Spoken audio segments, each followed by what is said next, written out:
Bismillahirrahmanirrahim. Assalamualaikum warahmatullahi wabarakatuh.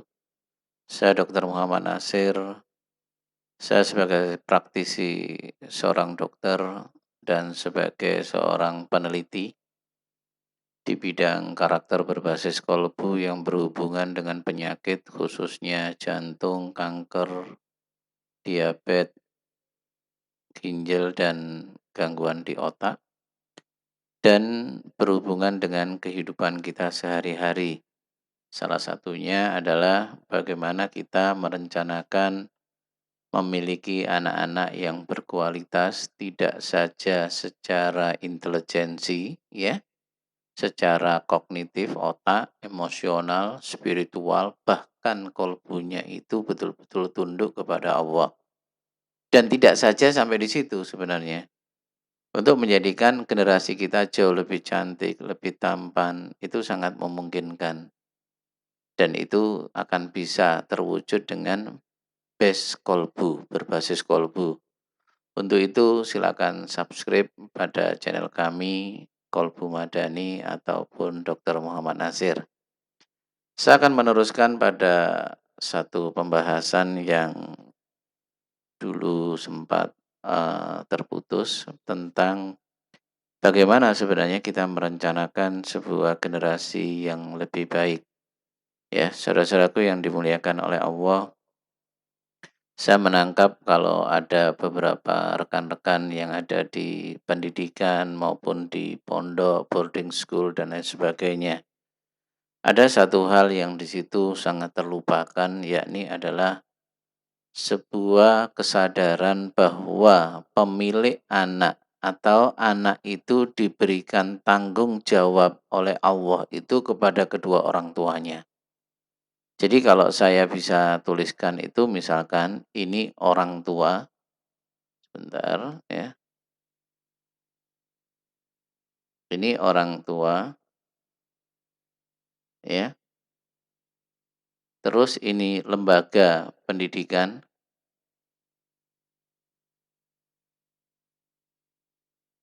lembaga ya, apapun ini entah pondok, entah pendidikan. Yang ketiga adalah ini anak. Sebenarnya kalau saya telusuri, saya sebagai seorang peneliti di bidang karakter, bahwa yang sangat kuat sebenarnya untuk menjadikan anak itu berkualitas itu kira-kira yang mana? Orang tua, lembaga, atau anak?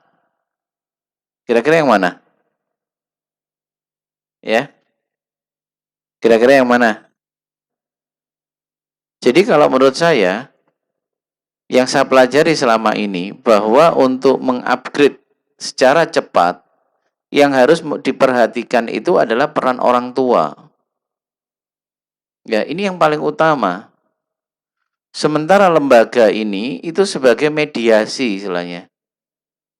Sebagai penghubung antara apa yang diinginkan oleh orang tua terhadap anaknya.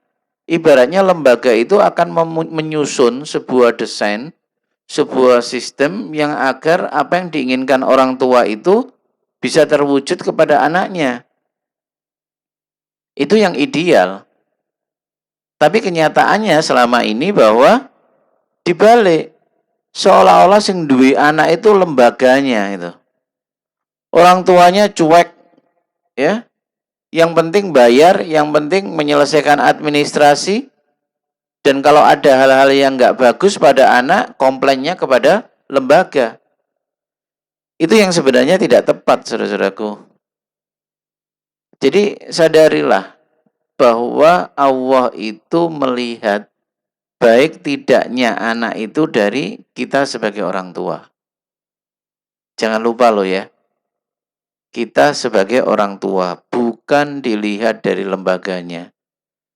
Coba kalau kita mau survei ya, lembaga-lembaga pendidikan yang mulai bonafit sampai yang biasa, dari sekian banyak yang dihasilkan itu berapa persen ya memiliki anak atau anak didik yang taat sama Allah. Ya. yang berbakti sama orang tua. Yang ketiga, andai kata itu sudah sampai ke jenjang ya, SMP, SMA, kuliah, sejauh mana pergaulannya itu menghormati lawan jenisnya. Lalu yang berikutnya adalah sejauh mana pada saat ia disekolahkan yang namanya katanya bonafit ya, katanya hebat, itu sudah tidak membuat berat pikiran orang tuanya. Coba aja disurvei. Jadi saya mengamati bahwa pendidikan yang selama ini dikembangkan itu baru pendidikan parsial ya, sebagian. Dan uniknya bahwa kita itu entah seorang muslim atau tidak, semuanya mengarah pendidikan yang berbasis otak. Jujur berbasis otak. Coba aja lihat kalau nggak percaya sebuah teori tentang intelijensi dari EQ ya, intelijensi yang bersifat kognitif, dari emosional, spiritual, semuanya itu sebenarnya kalau dilihat itu basicnya itu masih di otak. Contoh misalkan, sampai kepada teorinya ISQ itu pun kalau menurut saya masih berbasis otak. Misalkan di sini otak, ya. Kalau secara medis, sekali lagi secara medis, orang-orang yang intelektualnya tinggi itu berada pada yang aktif itu otak kirinya, ya. Ini otak kiri.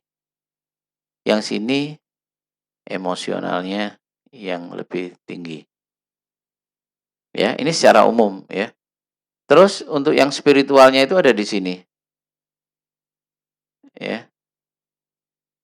Atau kalau di lebih spesifiknya di fungsi limbik ya.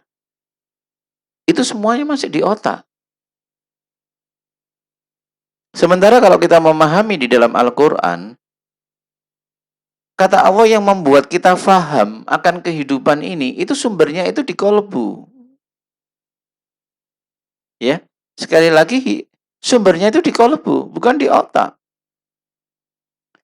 Makanya sampai detik ini pun, entah itu di negara Islam maupun tidak, kita itu akan kesulitan untuk menunjukkan identitas diri kita yang memiliki karakter yang berbasis kolbu yang merupakan ciri khas daripada orang mukmin, yang merupakan ciri khas daripada orang yang bertakwa.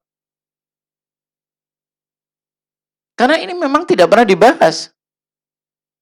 Ditutup. Makanya kita gampang terjadi perselisihan, pertentangan, saling cemooh. Ya, karena apa?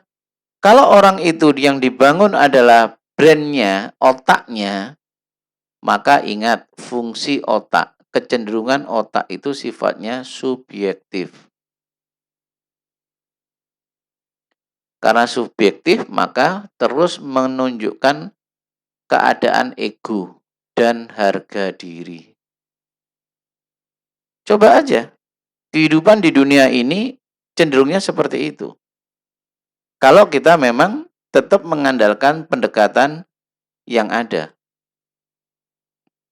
Jadi oleh karena itu saudara-saudaraku yang dimuliakan oleh Allah, kalau kita mau mengupgrade atau mempersiapkan anak-anak kita, yang pertama dulu aja lah yang disadari itu adalah baik tidaknya anak itu tergantung daripada orang tua.